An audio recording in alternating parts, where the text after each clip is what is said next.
Bismillahirrahmanirrahim. Assalamualaikum warahmatullahi wabarakatuh. Kang Teteh, kita melanjutkan ke tugas melaksanakan asesmen ya. Ini yang keduanya. Baik, langsung saya share screen saja ya. Baik, ini juga kita kecilin aja ya supaya nggak ngalamin praktek dan tugas melaksanakan asesmen atau MA ya. Baik, Kang Teteh, selalu kita hanya ada 3 ini aja ya. Ini ada kode baru, ini kode yang lama, intinya sama aja isinya. Dan ini semua sebenarnya sudah dilaksanakan di MAPA ya. Di MAPA kita udah punya instrumennya. Nah, sekarang udah tinggal kita melaksanakan asesmennya aja ya. Nah, kalau untuk melaksanakan asesmen ada 6 elemen ya intinya. Menetapkan dan memelihara lingkungan asesmen. Ini bisa dibaca sama Kang Teteh sendiri ya. Tentunya ini juga dengan asumsi Kang Teteh sudah membaca dan sudah mendengar kuliahnya dari Pak ini ya. Sudah ada yang di video itu ya.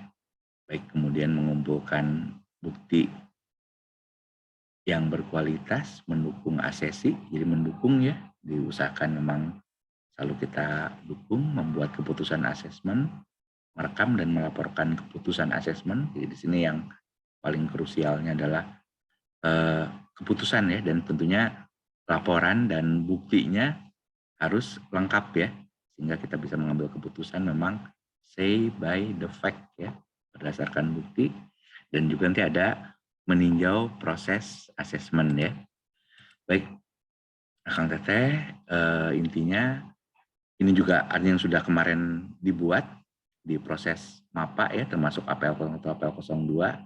Nah, hanya untuk pelaksanaan asesmen itu dibagi 2 tahap. Yang pertama ini disebut sesi pra-asesmen ya. Nah, di sini Kang Teteh harus menjelaskan proses asesmen yang akan dilaksanakan ya. Nah, untuk materinya nanti bisa dilihat ya, di sini berkaitan dengan persetujuan asesmen dan kerahasiaan di sini ya. Ada untuk yang AK01, kemudian juga berkaitan dengan umpan balik dan catatan asesmen sama banding asesmen. Jadi kalau ini ada asesi yang tidak puas dengan keputusan ya, misalnya dinyatakan belum kompeten tapi dia merasa sudah kompeten gitu. Nah, si asesi ini berhak mengajukan banding ya. Nah, kemudian juga APL 01 dan APL 02 ini diisi pada saat pra-asesmen ya. Jadi mereka mengisi semua permohonan untuk diakses dan juga asesmen mandirinya ya.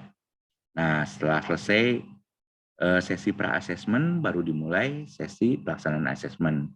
Jadi ini yang perlu diingatkan kepada asesi adalah waktu pengerjaan merupakan bagian dari kompetensi ya.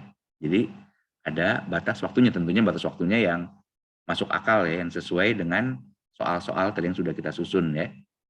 Nah, disesuaikan dengan target audiensnya juga tadi ya, intinya kalau perangkat asesmen atau materi uji kompetensi ini makin lengkap, makin baik ya. Artinya memang keputusannya juga sudah ditinjau dari berbagai aspek ya. Nah, setelah selesai pelaksanaan asesmen, maka adalah yang disebut keputusan asesmen di sini ya.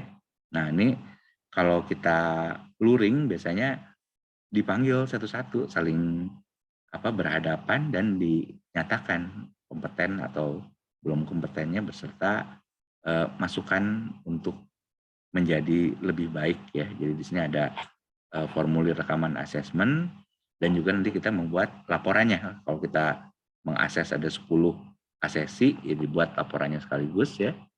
Intinya ada laporan asesmen, jadi ada keputusan di sini ya. Ada di sini tadi umpan balik ya, umpan balik tuh di sini masuknya. Nah, kemudian kalau kita ditugaskan, kita bisa meninjau proses asesmen. Jadi ini bukan si asesornya sendiri, enggak jeruk makan jeruk ya. Ada asesor lain yang ditugaskan untuk meninjau proses asesmen yang kita laksanakan apakah sudah sesuai atau belum.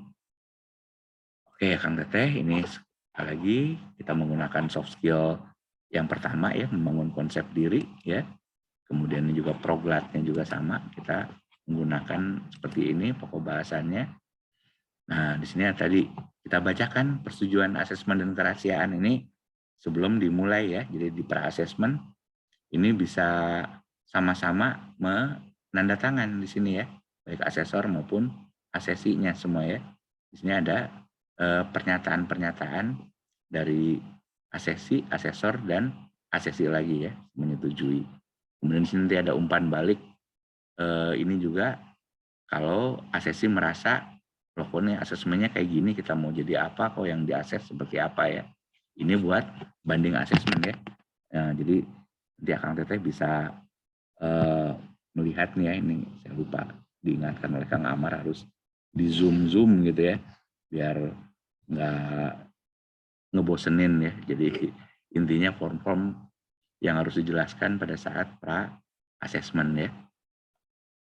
Baik, Kang Teteh, ini form-form untuk pra-asesmen dibacakan, diberitahu. Kemudian ini mereka mengisi APL 01 dan APL 02-nya ya. Jadi ada permohonan sertifikasi dan ada asesmen mandiri. Nah, kemudian di sini mulai kita kerjakan semuanya ya. Checklist observasi kita lihat semua. Ini berdasarkan kriteria unjuk kerja yang sudah diubah menjadi kalimat aktif tadi ya. Kemudian kalau misalnya ada praktek demonstrasinya sambil mengerjakannya ya. Nah, tentunya ininya apa namanya praktek demonstrasi ya, praktek demonstrasi menggunakan komputer ya, menggunakan bagaimana nanti mereka menulis di sini ya. Nah, kemudian juga tadi kita sudah diingatkan ya bahwa kandungan manajerial yang terbesarnya kalau untuk S1 itu ini kandungan okupasinya adalah masalah manajerial, masalah perencanaan, pelaksanaan ya, masalah evaluasi, itu yang mereka bisa diperluas ya. Dan tentunya tadi juga yang selalu nggak pernah lepas itu adalah ini ya, ininya ada employability skill tadi ya, yang soft skill-nya itu selalu udah termasuk embedding ya, udah masuk di dalamnya, udah otomatis ini ya, bisa kita tanyakan setiap saat ya. Baik, nah, tadi ini pra-assessment ya. Kemudian ini udah mulai asesmennya. Ini juga ada pertanyaan selanjutnya ya, pertanyaan untuk mendukung observasi, pertanyaan tertulis pilihan ganda, pertanyaan esai ya, ada pertanyaan lisan. Tadi pertanyaan lisan itu yang terutama mencerminkan JRES-nya itu tadi ya, CMS-nya semua ya. Jadi kalau CMS mau untuk yang mendukung dan bisa juga yang lainnya juga, tapi intinya ada 5 dimensi kompetensi di sini ya. Kemudian checklist portofolio dari riwayat hidup ya. Nah, jadi tentang pengalaman kerja, domisili, umur, dan seterusnya ya. Kemudian di sini ada pertanyaan wawancara untuk mendukung tadi ya, untuk checklist verifikasi portofolionya.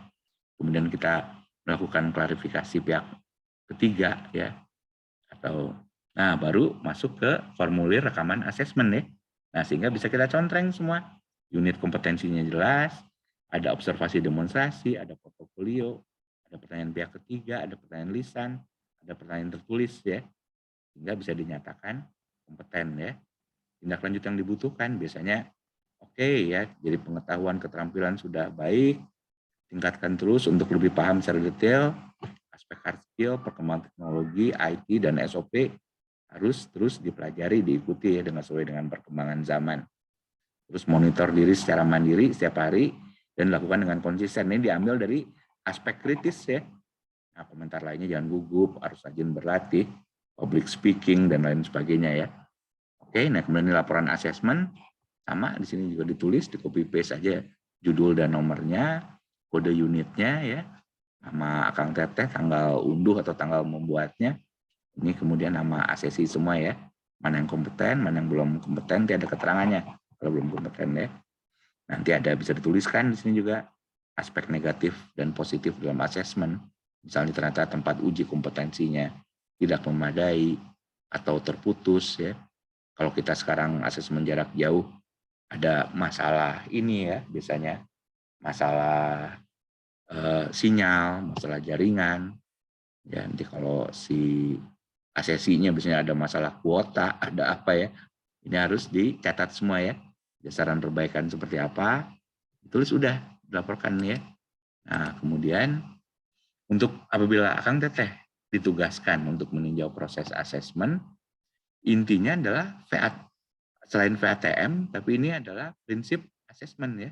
Jadi ada valid, reliable, fleksibel, dan adil.